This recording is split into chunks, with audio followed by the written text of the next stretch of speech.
आज हम स्टडी करने वाले रेजिन, जिसे लोकल भाषा में कहा जाता है राल।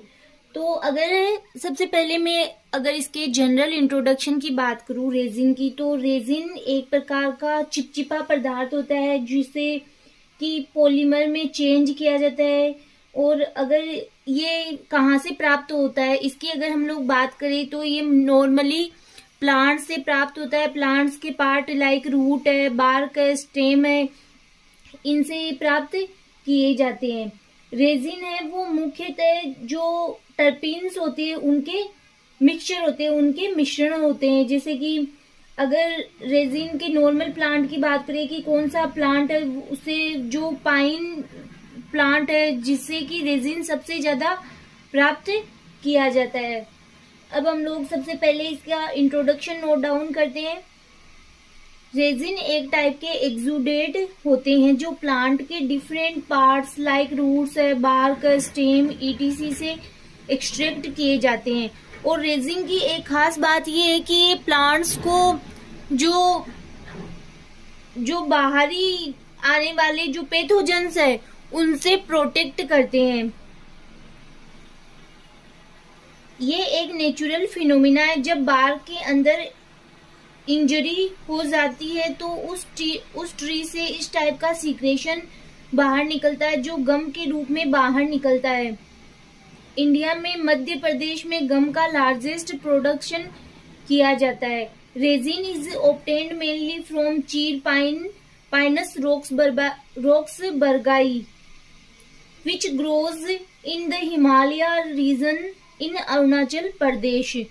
उत्तरांचल है, Himachal Pradesh, Jammu Kashmir and some parts of Punjab में भी इसका मेन प्रोड्यूसर हो गया आपके अरुणाचल प्रदेश है, पंजाब और जम्मू कश्मीर से इसे प्राप्त किया जाता है। कुछ रेजिन मणिपुर में भी प्रोड्यूस किए जाते हैं। क्रूड रेजिन के अंदर 2 प्रिंसिपल कंस्टिट्यूएंट्स होते हैं। एक जो लिक्विड के रूप में होता है जिसे ऑयल ऑफ टर्पेंटाइन 25% पाया जाता है, एंड सेकंड सॉलिड फॉर्म में होता है जिसे रेजिन कहा जाता है। तो जो ऑयल के रूप में होता है उसे कहा जाता है टर्पेंटाइन, और सेकंड जो सॉलिड के रूप में होता है उसे कहा जाता है रेजिन कहा जाता है। उसे 75% उसमें रेजिन होता है और इसमें जो टर्पेंटाइन होता है उसके अंतर्गत होता है 25% रेजिन होता है जो लिक्विड के रूप में पाया जाता है। ये आर सेपरेटेड बाय डिस्टिलाइजेशन। आशवन मेथड द्वारा इनको सेपरेट किया जाता है। डिस्टिलेशन करने पर टर्पेंटाइन प्राप्त होता है। इसका use paints, varnish, pine oil, pharmaceuticals preparation मतलब दवाइयां बनाने में, वैक्स में, बूट पॉलिश में एंड इंडस्ट्रियल परफ्यूम के लिए भी किया जाता है। Resin is important raw material for paper industries है। Paint, varnish, soap, rubber, oil, grease, phenyl, plastic etc are important. इनके अंतर्गत रेजिन का यूज किया जाता है। अब हम पढ़ेंगे कि जो रेजिन है उनको कितनी कैटेगरी में क्लासिफाई किया गया है।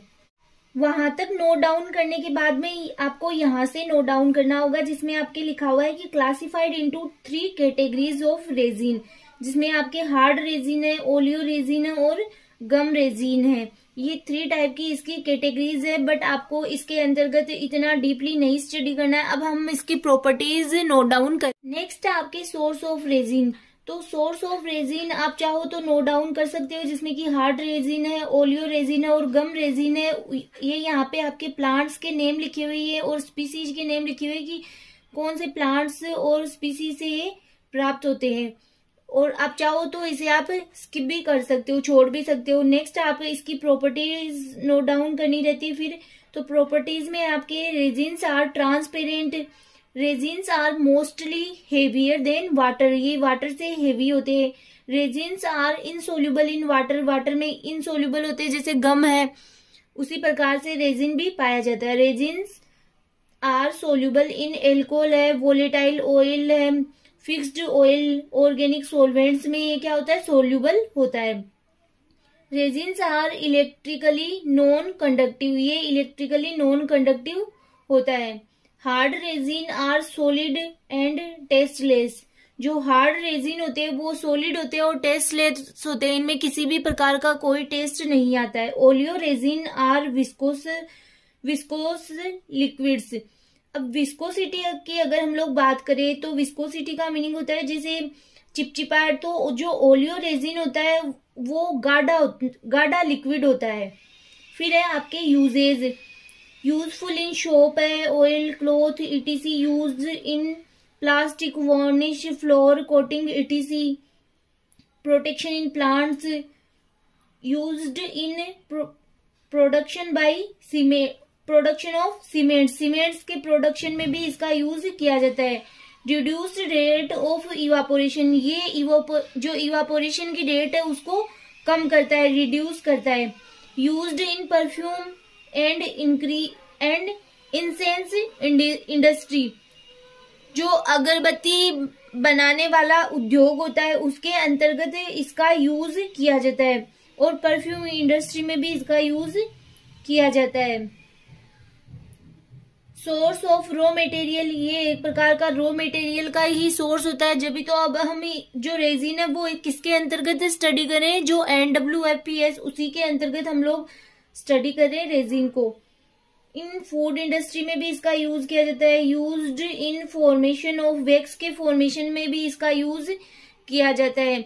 जो गम है और रेजिन है इनमें कुछ सिमिलरिटीज भी पाई जाती है, जैसे ये दिखने में सेम होते हैं। जैसे गम है, गम और रेजिन दोनों ही ट्रांसपेरेंट होते हैं, दोनों ही वाटर में इनसोल्यूबल होते हैं, बट कई गम है जो हाई टेम्परेचर पर वाटर में क्या होता है, सोल्यूबल हो जाता है, और ये क्या होता है, वाटर से हेवी होता है। तो गम की भी अगर हम लोग बात करें प्रॉपर्टीज की, तो वो भी वाटर से हेवी होता है। तो ये था आज का आपका टॉपिक रेजिन।